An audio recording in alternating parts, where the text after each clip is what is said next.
Hello and thank you for joining us on the Capitol Report on NTD Television. I'm Steve Lance. Here's a look at some of the stories we've been covering for you today. 4 days of confirmation hearings for President Biden's Supreme Court nominee kick off today. What is Ketanji Brown Jackson facing, and what are her prospects? With hearings set to begin for Supreme Court nominee Ketanji Brown Jackson, we get reaction from former Secretary of Housing and Urban Development, Dr. Ben Carson. Biden's preparing for his first trip to Europe since the Russia-Ukraine war broke out, with a stop in Poland on the agenda. What's the White House's next plan of action on the war in Ukraine? Some House Democrats are calling for government subsidies to pay out to Americans for rising gas and energy prices, but Republicans say more government spending is not the answer. The hearing marathon for Biden's Supreme Court nominee kicks off today. What issues are the senators raising, and what did the judge have to say about herself? NTD's Iris Tao brings us more. Please raise your right hand. The Senate is kicking off marathon confirmation hearings for Biden's Supreme Court pick. Ketanji Brown Jackson vows in her opening remarks to be an independent judge who knows her limited role. Your careful attention to my nomination demonstrates your dedication to the crucial role that the Senate plays in this constitutional process, and I thank you. We'll begin its consideration the nomination of Judge. And lines of support and objection are already starting to show on day one. Not a single justice has been a black woman. You, Judge Jackson, can be the first. Democrats are emphasizing Jackson's role in potentially making history in the high court while defending her record against criticism. For these would-be critics, I have 4 words. Look at the record. Jackson has successfully navigated 3 confirmation hearings in front of the Senate Judiciary Committee. The most recent was less than a year ago when she was tapped for the D.C. Circuit Court of Appeals.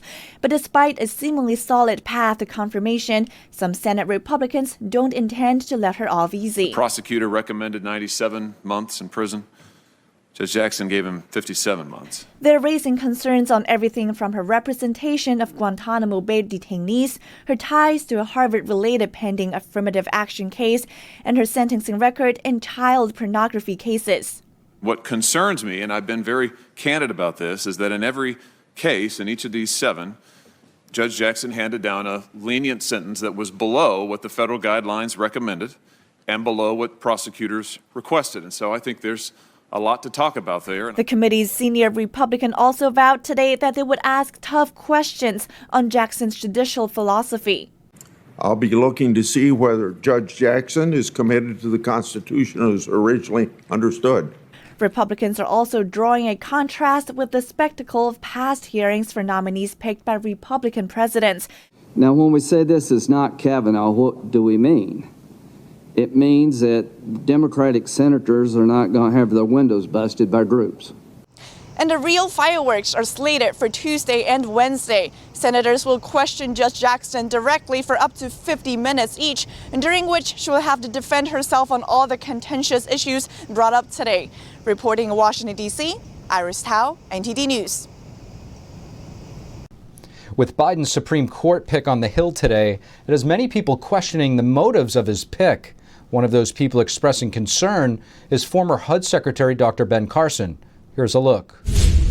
Dr. Ben Carson, thank you so much for joining us on the Capitol Report. My pleasure. Thanks for having me. It's an honor. Doctor, you've recently said that if President Biden were to pick a black woman, which he has on the Supreme Court, that it would be playing into identity politics. Could you explain that for our audience? Yeah, we always do better when we do things on the basis of merit and qualifications. Now, it doesn't mean that whoever he picks is not worthy of the position, but it calls into question. And it's really unfair to that individual when you do that. You know, so many people fought for such a long time to make sure that we had equality of opportunity.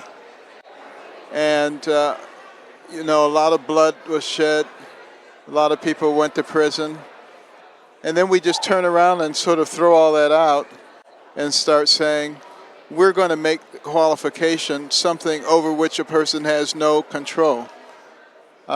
their external characteristics. And that's moving in the wrong direction, and we really have to stop that and start asking ourselves, what makes a person who they are? Is it their skin? Is it their hair? Or is it their brain? Now, Doctor, on that note, you've been spending a lot of time advocating for education. You've been very outspoken about critical race theory. It's boiled to the surface throughout the country. How would you advise parents that are, really not happy about what's being taught in schools between that and mask mandates? How should they channel that energy? Well, they should get involved. Like the parents in Virginia, go to the school board meetings, demand to be heard, run for school board, recall the people, make people responsible for their decisions, expose what they are advocating. Because some of the things that are being advocated by some of these school boards are things that almost no one would agree with, but no one knows that they're doing it. So exposing them, I think, is very important. And the school boards and the politicians, they have to be reminded that they work for the people. People don't work for them. And they are responsible to the people. And there's a reason that children have parents, because those are the people who are most concerned about their outcome. So to say that they don't have a say in the way that their children are educated is ludicrous. We also need to recognize that it doesn't matter where a person was born, what their circumstances were.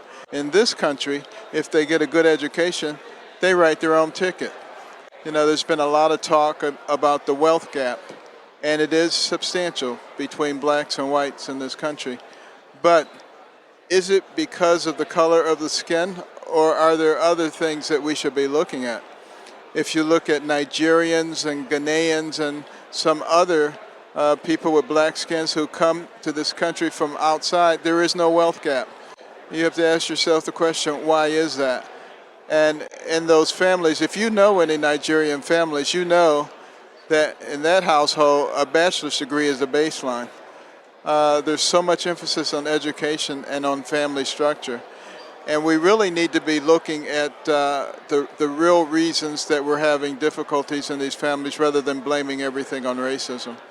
Doctor, appreciate all of your great work and appreciate your time. Thank you. And I should mention, just in closing, that we have a new book coming out in May called Created Equal: The Painful Past, Confusing Present, and Hopeful Future of Race in America.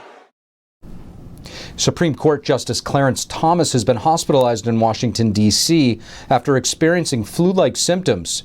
The Supreme Court issued a statement today saying he does not have COVID-19.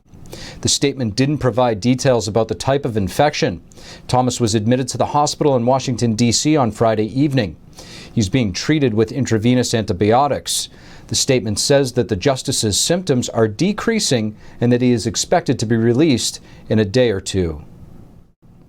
President Biden today was on a call with European leaders, preparing for his first trip to Europe since the Russia-Ukraine war began. While there, he'll stop by Poland, a country taking in millions of refugees. Here's NTD's Melina Wisecup with the latest. President Biden's going to the NATO summit this week. The White House is still finalizing details of the trip.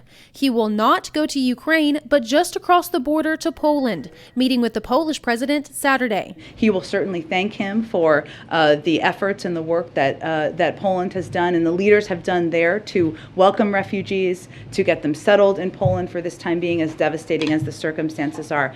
And could the U.S. take in refugees? The White House says the State Department is looking at ways to open our doors to Ukraine refugees. So far, more than 3 million have been displaced. This as Ukraine's president warns that if diplomatic talks with Russia don't meet with a ceasefire, a World War III is ahead. I would say that our view and the president's view is that the way we need to avoid World War III is preventing the United States from having direct military involvement on the ground. The U.S. is taking careful steps to avoid any escalation that risks a broader war with Russia, which is why the Pentagon has rejected enforcing a no-fly zone and has declined to help transfer MiG fighter jets for Ukraine's military to use. Here's Congressman Greg Steube on Newsmax, urging his colleagues to be careful about pushing for more U.S. involvement in this conflict. You want to reach out to the Ukrainian people, but you also have to take a step back and realize if the Americans involved militarily in the Ukraine, that you're instigating World War III and you're just basically doing exactly what Putin wants you to do. But Steube's perspective is a rare one on Capitol Hill, even among his own party. There's been a strong bipartisan push for Biden to get more involved. And we cannot hold back, especially at this critical time. The U.S. should help facilitate the transfer of the Polish MiG fighter jets. This bipartisan group visited Poland's border over the weekend and came back with fresh calls for more U.S. action. And I agree with my colleagues that time is of the essence. And one of the things that I'm coming back with is wanting to determine just how long does it take. Melina, in light of this pressure from Congress, do you expect Biden to change his stance? Well, President Biden's stance on sending U.S. troops to fight on behalf of Ukraine has not changed. The White House again reiterated today that President Biden is still strongly against that action of sending U.S. troops there on the ground to fight. But as for whether or not the U.S. will support facilitating getting those Polish fighter jets into the hands of the Ukraine military, this seems like something that could possibly change. When the White House press secretary was asked about it today, she left it open. She said that President Biden would be open to any new proposals from the Polish president when he meets with him later this week about helping to send these fighter jets. And after President Biden does take this trip to Poland, meets with the Polish president, sees those millions of Ukraine refugees that are there, he will face more international pressure perhaps to further get involved, perhaps by sending these fighter jets. And also with that pressure he's facing from Congress right now to do so, all of these are factors that could go into his decision whether or not he wants to in fact help facilitate those. So these are considerations that President Biden weighs as to whether he as to what action he takes to get the U.S. further involved in this conflict overseas. Steve, back to you. Melina Wisecup reporting. To drill or not to drill? This is the question being debated on Capitol Hill by both chambers of Congress. Representative Gary Palmer serves on the Energy and Commerce Committee, and we're happy to have him on to discuss. Congressman Gary Palmer, thank you so much for joining us in the Capitol Report. Happy to be here, Steve. Thanks for having me on. Congressman, I want to ask you about some of the issues that we're facing here on the domestic front as Americans. There's a lot of pain at the pump right now. Specifically, it's partially due to the conflict in Russia, partially not. But do you think that domestic energy production brought back home here to the U.S. will help lower prices? And if so, how? Well, it will, because energy is the most ubiquitous part of the entire economy. There's an energy cost in everything. And the water you used this morning to shower, the food you ate, the car or whatever vehicle, whatever means of transportation, if you walked, even your shoes, they all have an energy cost. And it gets compounded along the way, all along the process. So if you can reduce energy cost, your manufacturing costs come down, your production cost comes down, your wholesale and your warehousing and your transportation, so that you don't have a situation where not only are you paying $2 a gallon more for gas than you were in December of 2020, you're now in some cases paying $7 or $8 for a box of cereal, which I saw in my local grocery store just a few days ago.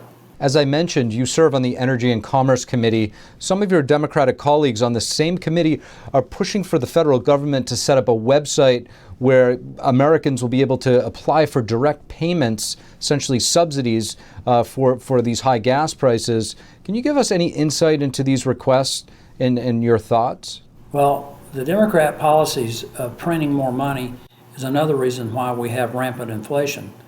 And you combine that with the increase in energy costs, it's going to make it worse, not better.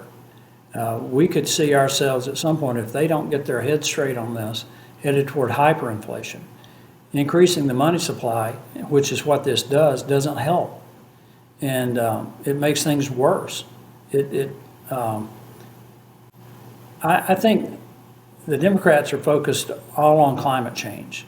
They're totally out of touch with the American people. And I understand we've got an issue with climate change and with CO2 emissions. We can deal with that. We're importing Russian natural gas that has over 40% more emissions than U.S. gas. But we refuse to buy natural gas that's produced right here in the United States because we're trying to eliminate that industry. That makes no sense. So this idea that, well, we'll just send checks to everybody does not make things better. The right policies are to restart the construction of the Keystone XL pipeline so that we don't have to depend on Russian oil anymore. We can get oil from Canada, open up our resources. We've got one formation out west, Steve, that holds 3 trillion barrels of recoverable oil. That's 3 times what the entire world's used in the last 100 years. That would definitely have an impact on the world market price for oil. Congressman, some Democrats are feeling the pressure from their constituents and have been acknowledging that we should ramp up domestic production a little bit, but they say we shouldn't go for the so-called approach to unleash domestic energy production, but instead should focus more on renewable energy from their perspective. It often sounds like there's a conflict between the two. What do you think? Well, I support renewable energy, but it will not supply the nation's needs and not in the time frame that the Democrats are pushing. I worked for 2 international engineering companies before starting a think tank, which I ran for 20-something years before I came to Congress. And I can tell you from an engineering perspective, what they're advocating for is not possible. Our power grid, for instance, is a patchwork grid. It wasn't built all at one time. Electricity didn't get to the whole country at the same time. But each part of that requires a consistent base load, which you do not get with solar or turbines. Natural gas, on the other hand, is the cleanest fossil fuel that we have. You build one of those facilities and it will generate power for 65 years. A solar facility, maybe 25 to 30 years, and you can't recycle the solar panels. A turbine, wind turbine generation facility, maybe 25 to 30 years, but after 10 years, the generating capacity declines precipitously and you can't recycle the blades. So there is so much that the American public has been misled about, overpromised on, that it defies description at times. We can't totally abandon fossil fuels and think that we can power the entire economy, all of our vehicles and everything else with renewables. Congressman Gary Palmer, thank you. Thank you for having me on, Steve. The White House says Russia may be exploring cyber attack options as a response to the U.S. imposed sanctions. A gunfight between 2 men broke out at a car show in rural Arkansas on Saturday. 1 person was killed and over 24 others, including children, have been injured. And a Chinese airliner has crashed in the southern part of China, causing a massive fire on a hillside. 132 people on board are feared to be dead.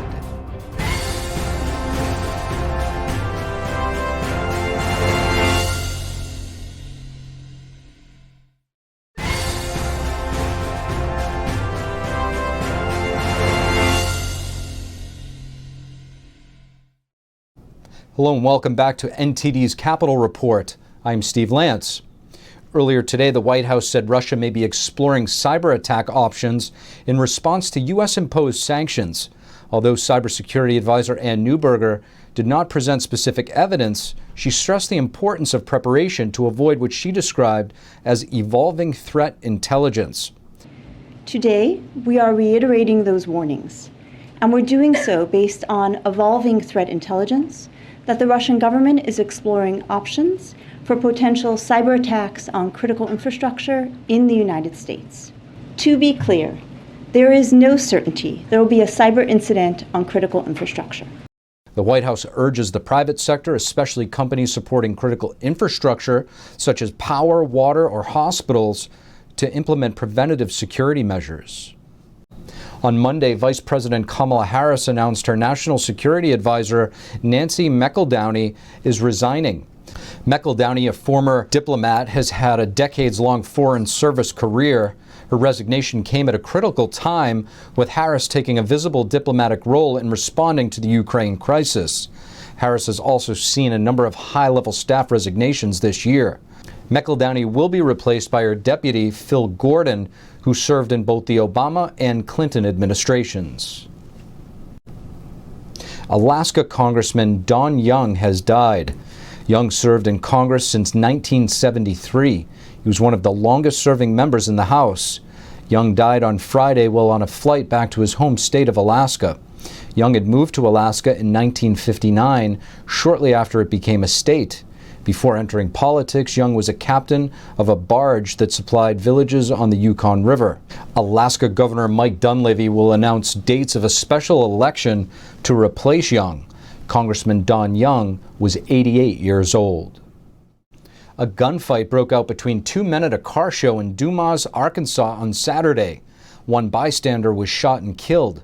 27 people, including several children, were wounded.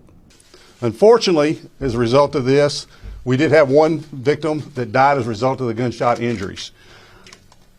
That individual is Cameron Schaefer, S-H-A-F-F-E-R, age 23, from Jacksonville, Arkansas. After the fight, both shooters left the scene. The Dumas Police Department have since arrested one person connected with the gunfight on a separate charge. The two men who may have instigated the shootings have not yet been found. Dumas is a small farming town in eastern Arkansas.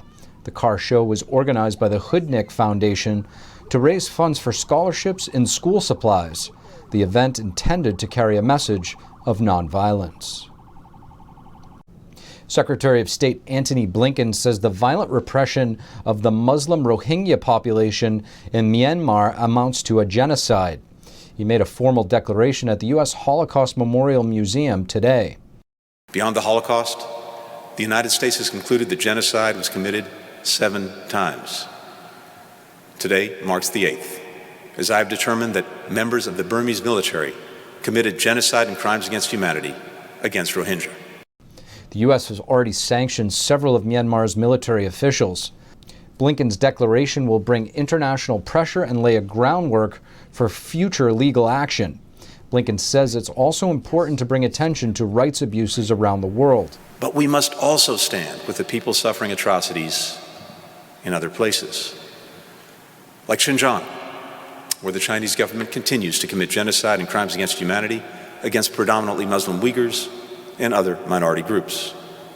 The U.S. previously declared that the Chinese regime is committing genocide against Uyghurs and other Muslim minorities. A Chinese passenger plane crashed in southern China with 132 people on board. China's state-run media says the number of casualties is not yet known. The accident happened Monday afternoon local time. The downed aircraft was a Boeing 737 operated by China Eastern Airlines. The flight was headed from Kunming City to the southern hub of Guangzhou. The crash site was in Guangxi Province, about 150 miles outside of Guangzhou City. A video on Chinese social media captured the moment the plane went down. Tracking data shows that the flight was at its normal cruising altitude of about 30,000 feet when it suddenly went into a deep dive. China Eastern Airlines has set up 9 separate teams to handle the plane's wreckage, including crash investigations and comfort for passengers' families. The company said the cause of the crash was still under investigation, and Boeing says that it's still working to gather more information. And that's all we have for you this evening on the Capitol Report. Thank you for tuning in. From Washington, D.C., I'm Steve Lance, and we'll see you tomorrow.